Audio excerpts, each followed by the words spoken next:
په یوه شي باندې پوره باور ولرئ، هغه دا چې خوشحالي، سعادت او نیکمرغي په مال یا هغه څه کې نشته دی چې انسان یې پیرلی شي. ځکه که داسې وای نو بیا به مالداره خلکو ټول هغه خوشحالي د ځان دپاره اخیسته او فقیر به ترې محروم و.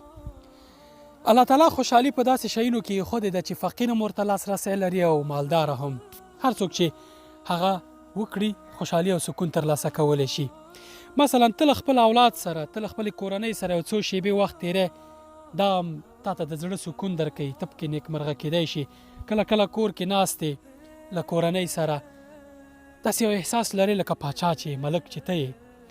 یا د شپې ناوخته راپاڅېږې 2 رکعته تهجد کې، د دنیا تر ټولو غټ سکون به ستا په زړه کې. کله کله داسې طبیعت ته راتګ هم د انسان په ذهن باندې او زړه ته یې سکون راوستلی شي، ډېر مثبت تاثیر لري په ذهن باندې. کله کله یې تجربه که.